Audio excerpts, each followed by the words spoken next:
پوچھا نا بار بار میرے سے ایک چیز پہ بحث کر رہا تھا, عورت تھی وہ, کہ یہ اسلام میں ہوموسیکس کیوں ناجائز ہے, ہوموسیکس کیوں ناجائز ہے, یہ اس میں کیا خرابی ہے, اس میں کیا خرابی ہے. میں نے کہا یہ پرلے درجے کی, ہمارے ہاں تو کوئی یہ بندہ ہو تو وہ منہ چھپاتا پھرتا ہے, پرلے درجے کی بغیرتی. اس نے کہا بغیرتی کیا ہوتی ہے. اب ہمارے دوست نے مجھے کہا ہوا تھا کہ اس کو کوئی آڑی ترچھی مثال نہیں دینا تو یہ ایسا نہ غصے میں آ جائے. تو میرے ذہن میں مثال آئی کہ اللہ نہ کرے بولتے ہوئے بھی شرم آتی ہے کہ آپ کے ہاں بھی تو بردر اور سسٹر کی شادی کیا ہے, ناجائز ہے نا. کیوں ناجائز ہے؟ بغیرتی ہے نا. کیا خیال ہے بھائی؟ بغیرتی ہے. تو یہی سارے سوال میں یہاں بھی اٹھا سکتا ہوں کہ کیوں بغیرتی ہے. آپ کو توبہ توبہ کیسی باتیں کر رہے ہو. تو ہم کہتے ہیں بھائی ہمیں یہ سن کے اتنا برا نہیں لگ رہا جتنا یہ سن کو ہوموسیکس کے بارے میں سن کے برا لگ رہا ہے. نہیں یاری بات.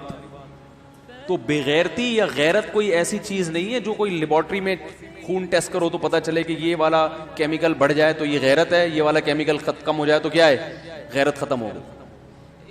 تو اگر مذہب کو نکال دو گے تو بھائی پھر یہ جو ابھی انہوں نے اس کی پرمیشن دی ہے, کل فیوچر میں سسٹر سے نکاح, ماں سے نکاح, دادی سے نکاح, بیٹی سے نکاح, جو ہمیں بولتے ہوئے بھی شرم آ رہی ہے, مجبوری میں بولنا پڑ رہا ہے, یہ نکاح بھی کیا ہونے والے ہیں, الاؤڈ. یہ سب کیا ہونے والے ہیں, جائز ہونے والے. کیونکہ اس کے ناجائز ہونے کی آپ کے پاس عقل سے اگر فیصلہ کرواؤ تو عقل سے آپ کے پاس کوئی دلیل نہیں. ہمارے پاس دلیل ہے. ہم سے کوئی ایتھیسٹ بیٹھ کے پوچھے یار تم سسٹر سے شادی کو کیوں غلط سمجھتے ہو, کہ کلچر اجازت نہیں دیتا اس لیے. ہم نے کہا بھائی کلچر کو ہم کلچر کو تو ہم نے کبھی لفٹ ہی نہیں کرائی ہے.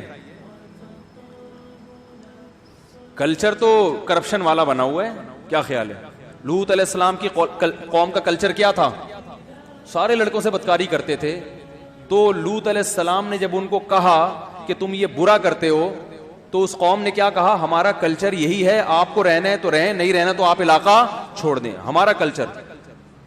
تو کیا اللہ نے ان کے اس کلچر کو عذر مانا؟ قرآن میں جگہ جگہ ہے, تورات اور انجیل میں بھی ہے, جعلنا عالیہا سافلہا. اللہ کو اتنا غصہ آیا کہ اللہ نے زمین کے اوپر کے حصے کو پٹخ کے نیچے کر دیا. بھئی غلط ہے, اس کی اجازت نہیں ہے,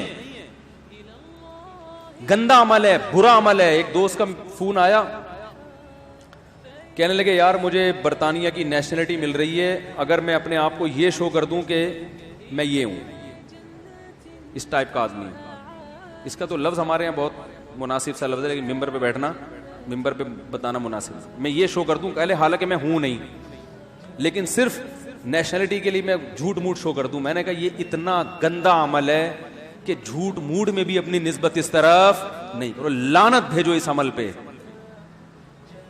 اب مجھے بتاؤ کوئی آپ کے پاس 1 ارب روپے لے کر آئے کہ آپ ایک دفعہ اعلان کر دو کہ میں یہ کام کرتا ہوں, میں یہ اس کا شوق رکھتا ہوں اور یہ 1 ارب روپے لے لو, آپ لے لو گے؟ بولے گے چل بھاگ یہاں سے یار. کرتے بھی ہوگے نا, اگر ہوگے بھی حقیقت میں, بولو گے بھائی میں نہیں لوگوں کے سامنے اپنی عزت خراب کرواؤں. اتنا گندا عمل ہے. اس کو کیا کر دیا, نیشنلٹی اس بیس پہ مل رہی ہے, بہت سارے ملکوں میں ہے یہ. تو یہ خدا کے انکار کے نتائج ہیں. نہیں آ رہی بات. میں نے وہ بیان کیا تھا نا کہ ساس سے اگر اللہ نہ کرے کسی کا غلط تعلق ہو جائے تو بیوی ہمیشہ کے لیے حرام, سسر اور بہو کا غلط تعلق ہو گیا تو بیوی ہمیشہ کے لیے اس داماد پہ حرام. حضرت عبداللہ بن عمر رضی اللہ تعالیٰ عنہ کی ایک باندی تھی, صحیح سند سے ثابت ہے. تو باندی سے جب انہوں نے قریب جانے کا ارادہ کیا, ہم مستری کا بالکل قریب پہنچ گئے, اب ان کو ارادہ ہوا کہ یہ باندی میں اپنے والد کو ہدیہ کر دیتا ہوں. تو واپس آئے اور انہوں نے کہا کہ میں یہ باندی اپنے والد کو. حضرت عمر کو پتا چلا, انہوں نے فرمایا یہ میرے لیے حلال, بولو بھائی, نہیں ہے. اس لیے کہ غیرت کے خلاف ہے نا, کہ یار ایک عورت سے بیٹے کا جس قسم کا ریلیشن ہے تو وہ تو اس بیٹے کے باپ کے لیے ایک مقدس رشتہ بن گیا, بیٹیوں کی طرح بن گئی. اب اسی بیٹی کو وہ باپ کیسے بیوی بنا سکتا ہے, یا کیسے اس سے ریلیشن قائم کر سکتا ہے؟ ایک ہی عورت کو ایک مرد استعمال کر رہا ہے, پھر تھوڑے دنوں میں اس کا باپ بھی استعمال کر رہا ہے. اب آپ اگر یہ کہو کہ یہ اس میں غیرت کے خلاف کون سی بات ہے, تو یہ بالکل ایسا ہی ہے جیسے کوئی کہے کہ ہومو سیکس میں غیرت کے خلاف کون سی ایسی بات ہے. جب غیرت ہوگی تو فوراً دماغ کہے گا بھائی یہ بالکل غلط ہے. بہو جو ہے آپ کے بیٹے کی جو بیوی یا باندی, وہ آپ کی بہو کی طرح ہوتی ہے, وہ بیٹی کی طرح ہوتی ہے, مقدس رشتہ ہے, آپ اس سے شادی نہیں, کیونکہ جب ایک دفعہ آپ اس کے فادر ان لا بن گئے تو اگر تھے ان لا فادر بنے, مگر فادر بنانے کا مقصد تو یہ تھا کہ فادر پنا بھی تو پیدا ہو آپ کے اندر, اور جو فادر ہے وہ ہسبینڈ نہیں ہو سکتا. تو میں نے یہ بیان کیا تھا, میں نے اس پہ پھر تفصیل سے بتایا. ہندو کا کمنٹس آیا کہ ہم اس لیے مسلمان نہیں ہوتے کہ فضول کی ٹینشنیں بہت ہیں اسلام میں. بات آ رہی ہے سمجھ میں؟ اس ہندو نے کمنٹ کیے نیچے میرے بیان کے نیچے کہ میں اس لیے اسلام قبول نہیں کرتا کہ اسلام میں یہ فضول کی ٹینشنیں بہت ہیں, کہ یہ ہو گیا تو اس سے نکاح نہیں ہو سکتا, یہ ہو گیا تو اس سے نکاح نہیں ہو سکتا.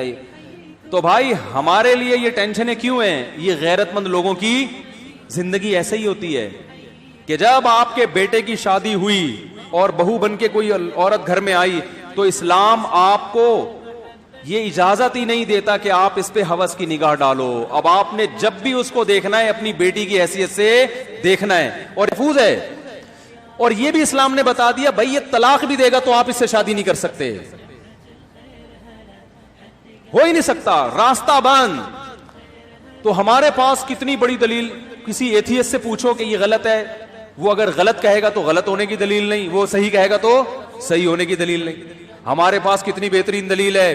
حرمت علیکم امہاتکم وبناتکم وعماتکم وخالاتکم وبنات الاخ وبنات الاخت وامہاتکم اللاتی ارضعنکم واخواتکم من الرضاعہ وامہات نسائکم وربائبکم اللاتی فی حجورکم من نسائکم اللاتی دخلتم بہن. کیا انداز ہے. میں نے ایک انگریز کے تبصرہ پڑھا تھا اس آیت پہ. اس انگریز نے لکھا کہ مسلمانوں کے پاس یہ جو آیت ہے نا, یہ ایسی خاندانی آیت ہے, خاندانی کا لفظ میں اپنی طرف سے کہہ رہا ہوں, اس کے جو الفاظ کا اپنی زبان میں ترجمہ کر رہا ہوں. اس نے کہا سوچو جس معاشرے میں اس قانون پر عمل کیا جاتا ہوگا کیسا پاکیزہ معاشرہ ہوگا وہ. یہ انگریز کے الفاظ ہیں. اور جس معاشرے کے پاس یہ قانون نہیں ہے, وہ بزبان حال یہ کہنا چاہ رہا تھا, تو اس معاشرے کی درندگی کا کیا عالم ہوگا, وہ کیسے فیصلہ کرے گی. الفاظ کے ہیں قرآن کے, آپ اٹھا کے دیکھیں چوتھے پارے کا اینڈ. تم پر حرام کر دی گئی ہیں ہمیشہ کے لیے تمہاری مائیں. کبھی بھی انسان اپنی ماں سے اس قسم کا ریلیشن نہیں کرتا, ہمیشہ کے لیے حرام. وبناتک, اور ماں میں نانی دادی خود بخود آتی ہیں, وہ بھی ام میں ہی آتی ہیں. وبناتکم, تم پر حرام کر دی گئی ہیں ہمیشہ کے لیے تمہاری بیٹیاں, اور اس میں پوتیاں اور نواسیاں بھی اسی بیٹیوں میں ہی آتی ہیں. حرمت علیکم امہاتکم وبناتکم واخواتکم, تم پر ہمیشہ کے لیے حرام کر دی گئی ہیں تمہاری بہنیں, چاہے ماں شریک ہوں یا باپ شریک ہوں, سب اس میں آ گئی.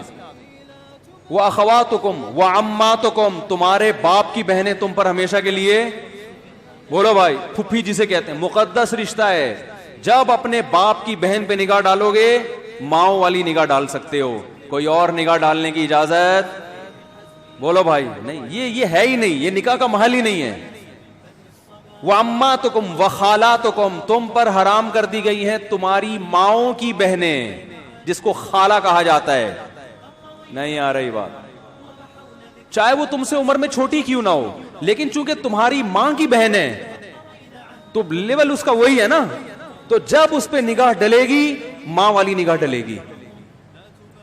وَأَخَوَاتُكُمْ وَخَالَاتُكُمْ وَبَنَاتُ الْأَخِ, تمہارے بھائی کی بیٹیاں تم پر حرام ہیں, کیونکہ تمہارے بھائی کی جو بیٹی ہے وہ تمہاری بیٹیوں کی طرح ہے, کبھی بھی اس سے نکاح نہیں ہو سکتا. وَبَنَاتُ الْأُخْتِ, تمہاری بہن کی بیٹیاں جو تمہیں ماموں کہتی ہیں, تمہارے بھائی کی بیٹیاں تمہیں چاچو کہتی ہیں. یہ کیسا رشتہ ہے کہ ایک طرف چاچو بھی کہہ رہی ہیں, انکل بھی بنا رہی ہیں. انکل کا اصل میں تو چچا سے نکلا ہے, وہ انگریزوں نے پھر اس کا مفہوم اتنا وسیع کر دیا کہ پوری دنیا کو انکل بنا دیا انہوں نے.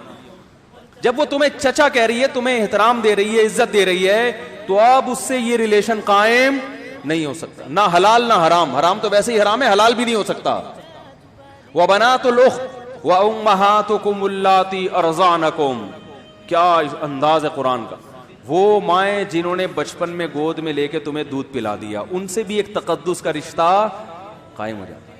پہلے تو بہت ہوتا تھا, اب کم ہوتا ہے. مالدار عورتیں پہلے بچے خود نہیں پالتی تھیں, عرب میں دستور تھا, پیسے دے کے کسی کو کہتے ہیں تو پال لے, جب بڑا ہو جائے ادھر دے دینا. میں اس لیے جو ڈیفینس کلفٹن کی عورتیں ہیں نا, ان سے کہتا ہوں کہ آپ سے اگر بچے نہیں پل رہے ہیں نا تو پیدائش کو روکو مت, پیدا کر کے دائیوں کو پکڑا دیا کرو, یہ پھر بھی بہتر ہے, اور یہ ثابت ہے اسلاف سے. خود ہمارے نبی صلی اللہ علیہ وسلم کی والدہ محترمہ نے نبی کی ولادت کے بعد مائی حلیمہ کے حوالے کیا نا, حوالے کر دیا, تو مائی حلیمہ بھی آپ صلی اللہ علیہ وسلم کی کیا بن گئی؟ ماں بن گئی, کہ انہوں نے دودھ پلایا نبی صلی اللہ علیہ وسلم کو. تو جو عورت آپ کو بچپن میں دودھ پلائے, ایک تقدس کا رشتہ بولو بھائی قائم ہو گیا. اب اس سے نکاح کا سوچنا یہ غلط ہے, ماں بیٹی کا رشتہ بن گیا. اور اللہ نے کیا فرمایا؟ وَأُمَّهَاتُ نِسَائِكُمْ, تمہاری بیوی کی جو ماں ہے وہ بھی تمہاری کیا ہے؟ مدر ان لا ہے نا. یہ کیسے ہو سکتا ہے کہ بیوی پہ جو نگاہ ڈالو وہی نگاہ اس کی ماں پہ بھی؟ نہ, وہ ساس ہے, وہ تمہارے لیے ہمیشہ کے لیے, یہ رشتے ہمیشہ کے لیے حرام ہوتے ہیں, ان کے حلال ہونے کی کوئی صورت نہیں ہے. وَرَبَائِبُكُمُ اللَّاتِي فِي حُجُورِكُم مِّن نِّسَائِكُمُ اللَّاتِي دَخَلْتُم بِهِنَّ, جس عورت سے تم نے نکاح کیا اور رخصتی بھی ہو گئی, اس عورت کی بیٹی بھی تم پہ ہمیشہ کے لیے حرام, کیونکہ تم اس کے سوتیلے باپ بن گئے. فادر ان, یہ بھی ایک طرح کا فادر ان لا ہے, اسٹیپ فادر ہے, اور یہ اسٹیپ ڈاٹر ہے. کیوں؟ اس لیے کہ اب یہ نہیں ممکن ہے کہ اس کی ماں سے بھی تمہارا ریلیشن ہو اور اسی وقت میں یا کسی زندگی کے کسی موڑ پر اب اس کی بیٹی سے بھی نہ. بھائی اس بیٹی نے تم پر ایک دفعہ باپ کی نظریں ڈال دی ہیں, کیونکہ وہ ماں کا شوہر تو باپ ہی جیسا ہوتا ہے نا. وہ ایک دفعہ تمہیں اس طور پر ایکسپٹ کر چکی ہے کہ میری والدہ کا کیا ہے؟ ہسبینڈ ہے. تو اب یہ رشتہ ایسا ہے کہ اب قیامت تک اس سے نکاح نہیں ہو سکتا. وَحَلَائِلُ أَبْنَائِكُمُ الَّذِينَ مِنْ أَصْلَابِكُمْ, تمہارے جو بیٹے ہیں ان کی بیویاں بھی تم پر کیا ہیں؟ جسے بہو کہا جاتا ہے. نہیں آ رہی بات؟ کیونکہ بیٹا جب اس کو لے کر آتا ہے تو تم بیٹے کی واسطے سے اس پر بیٹیوں کی نگاہ ڈالتے ہو, اور ڈالنا بھی چاہیے, اور وہ تمہیں کیا ایز اے فادر کر لیتی ہے. تو بس یہ ہمیشہ کے لیے اب کیا ہو گیا؟ بولتے کیوں نہیں بھائی؟ اور قرآن نے یہ بھی کہا وَأَن تَجْمَعُوا بَيْنَ الْأُخْتَيْنِ, اور دو بہنوں کو نکاح میں جمع کرنا بھی کیا ہے؟ کیونکہ ایک عورت سے جب تمہارا کوئی ریلیشن ہے, اس کی موجودگی میں اس کی سگی بہن سے بھی یہ ریلیشن ہو, اس کو بھی اسلام غیرت کے خلاف سمجھتا. ہاں, اس سے علیحدگی کے بعد نکاح ہو سکتا ہے, اور حدیث کے مطابق خالہ بھانجی سے بھی ایک ٹائم پہ نکاح نہیں ہو سکتا, پھوپھی بھتیجی سے بھی ایک ٹائم پہ نکاح نہیں ہو سکتا. آگے اللہ نے فرمایا وَأُحِلَّ لَكُم مَّا وَرَاءَ ذَلِكُمْ, اس کے علاوہ جتنے رشتے ہیں تمہارے لیے کیا ہیں؟ حلال. یہ اللہ نے تسلی دے دی. تسلی اس طرح دے دی کہ اللہ اتنے سارے تو نے خواتین کی لسٹ پیش کر دی جن سے نکاح ناجائز ہے, تو ہم تو ساری زندگی نکاح ہی نہیں کر سکیں گے. تو اللہ نے بتایا اس کے علاوہ بہت ہیں. ٹھیک ہے نا, ہول سیل کے حساب سے ہیں, ٹینشن لینے کی ضرورت نہیں ہے. اور خاص طور پر اگر تم مولانا طارق مسعود صاحب کا بیان سنتے ہو, پھر تو اس معاملے میں بالکل ٹینشن چھوڑ دو.